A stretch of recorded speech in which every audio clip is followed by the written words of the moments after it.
what is social media.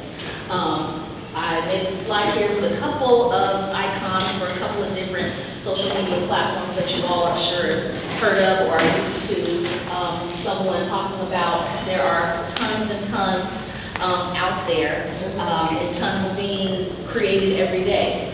So we have Facebook, Twitter, YouTube, Pinterest is rather new, Instagram is kind of new, LinkedIn, the largely professional network in the social media world.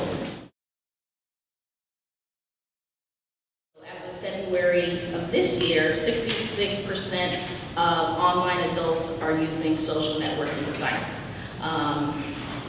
May of last year, 69% of women were users of social networking sites compared to 60% of men. And on a typical day, 48% of adults are using social networking. So another surprising fact that I learned in preparing for this presentation was that the largest growing segment of people who are using social media is 45 to 54-year-olds.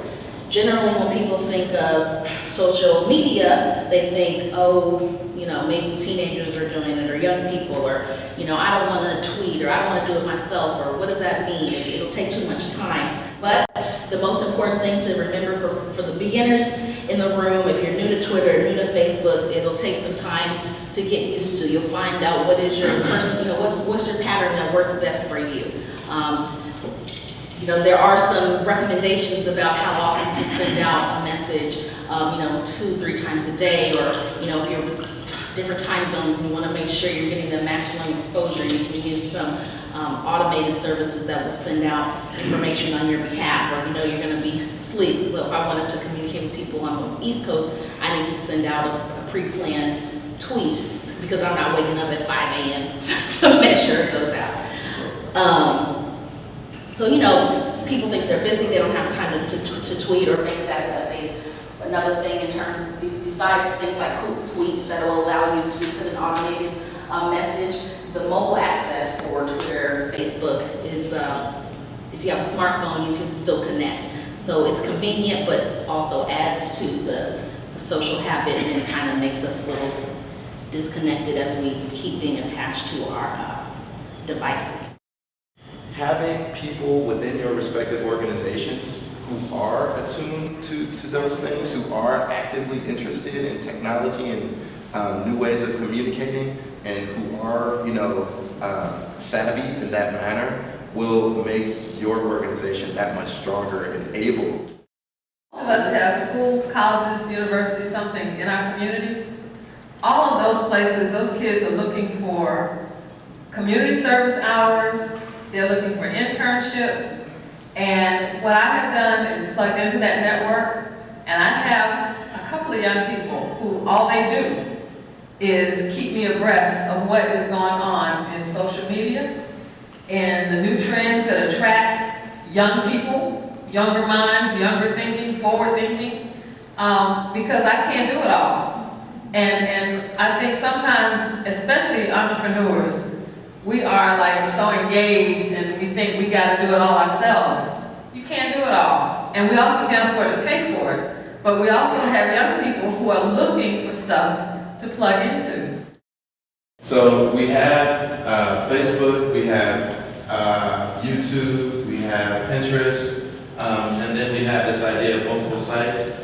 I would strongly suggest that you only pick no more than 2, just because to start, and given the resources, I understand that there may be somebody who is going to manage this, but you don't want to overwhelm people, right? You don't want to spread out too broad before you have a strong foundation.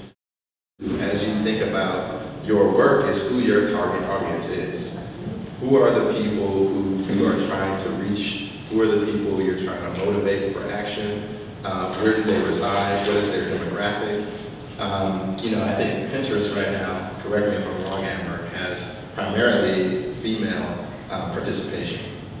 In a certain age range too. I mean, it's primarily female within a certain age range. I think it's really important for you to always think about who your audience is, who your users are, And then who are the people who aren't in your sphere that you want to bring in or that you want to communicate to?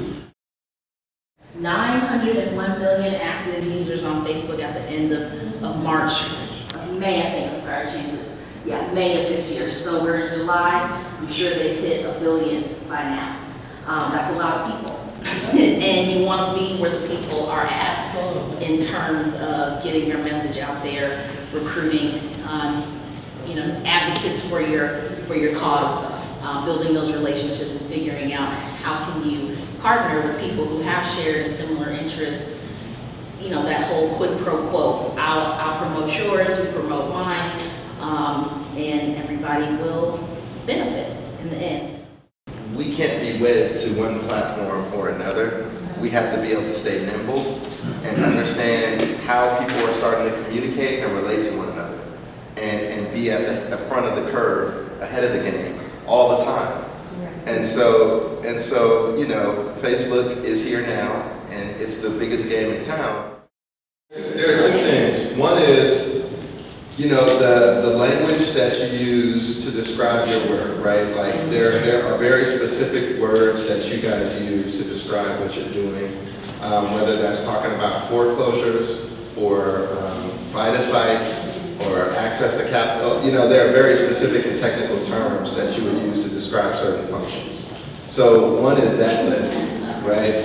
One is really just getting concrete about what those things are and what those keywords are.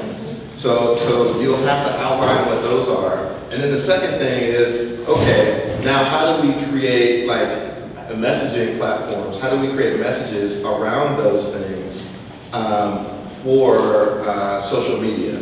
And in particular, Twitter is very different from any other social media site in terms of how people communicate.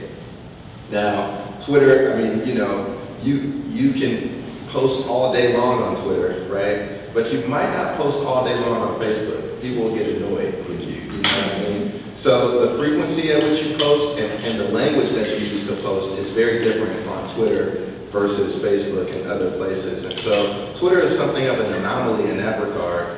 And there is specific language that you can use to surround or your particular keywords, right? So if you want to say something about VITA sites, because VITA sites are important for the constituents that you're working with and reaching out to, then you can say something like go GO2 VITA site at whatever place, right?